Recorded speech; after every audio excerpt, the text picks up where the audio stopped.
Good morning. Hi, it's Bonnie here from stepintobrilliance.com.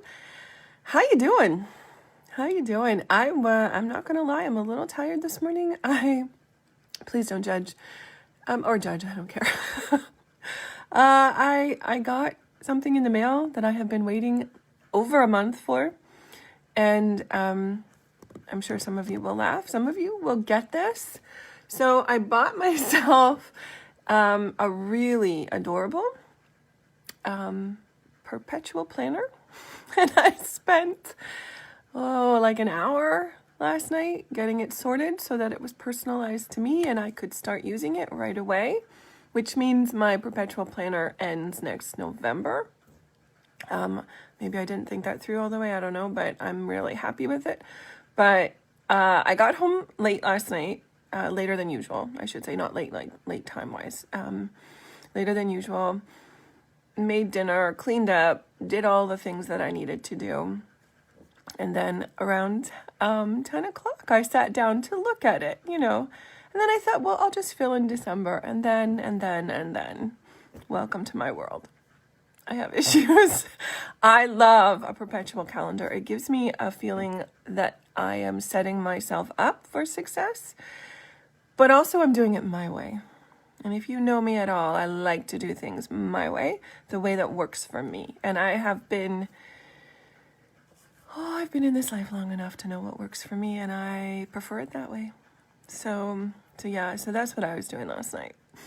And the, that feeling of control is kind of nice. It's kind of nice, especially right now when there is a lot of things that are not in our control. So give me a comment below. Let me know. Do you use a planner? I'm a pen and paper girl. I've tried using the online calendars, and I just find them a hassle. I can literally, whip out my planner, write it down, compare, think. You know what I mean? I don't know.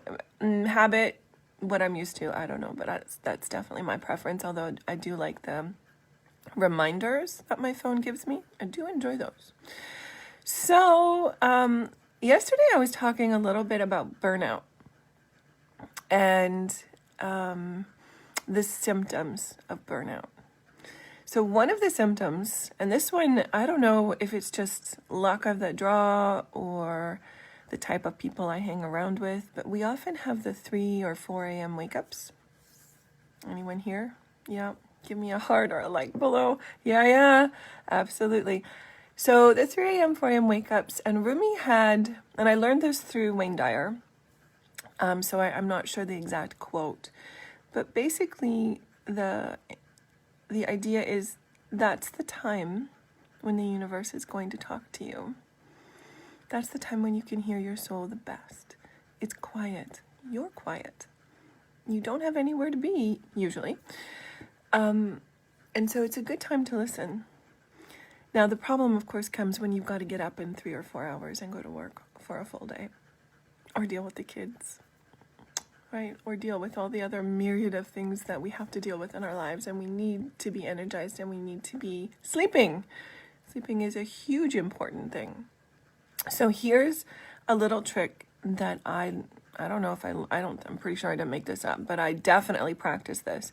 And I don't know where I got it from, but I've been doing this for years because I am a perpetual 3, 4 a.m. wake up person when I have something that I'm working on, or that is also the time I tend to get my biggest inspirations, and also the time when I worry, right? And we can talk about worry a whole lot another time. So here's what I do. When you wake up at 3 or 4 a.m. and you can't get back to sleep, and there's something going on in your mind, there's a thought that won't stop. Maybe a few thoughts that won't stop. Write them down. Get them out of your head. Get them on paper. For me and for many of my clients that I've suggested doing this, that usually is enough to calm the thought and allow you to get back to sleep. Along with, a few other little sleep hygiene. I hate that word, but that's what we call it. So along with a few other sleep hygiene tips and tricks. But writing it down gets it out of your head, and your mind doesn't have to remember it anymore. You've calmed it down. It knows where it is. It knows you won't forget, and you can deal with it later. Now, oftentimes, especially when it has to do with worry or something you're not sure about,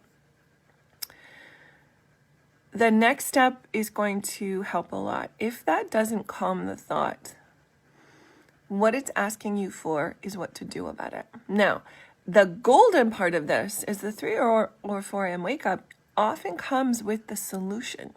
Your subconscious has been working away on it in the background, and now it's ready to tell you. So thanks for that. Maybe we could shift the time a little, but here we are. It's quiet. You can hear what your subconscious is trying to tell you. So the next step is to actually make the plan. Now, this doesn't have to be a detailed, at 9:05, I'm going, no. This means this is the next step.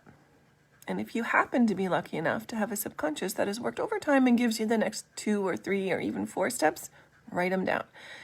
And it's the same premise. It gets it out of your mind. It gets it out of your head. Your subconscious can go, okay, you got it. You wrote it down. It's safe. We're not going to forget it. It's in your awareness. And you can calm the thought. And this works. Does it work every single time?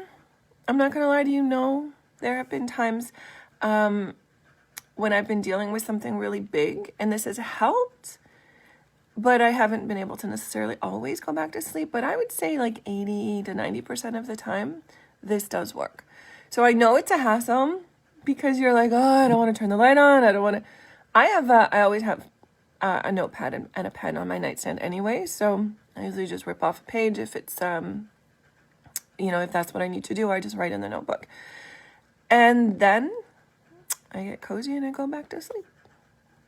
So if you're someone who gave me that like or heart below, because you too are someone who tends to wake up at 3 or 4 in the morning when there's something going on, give that a try.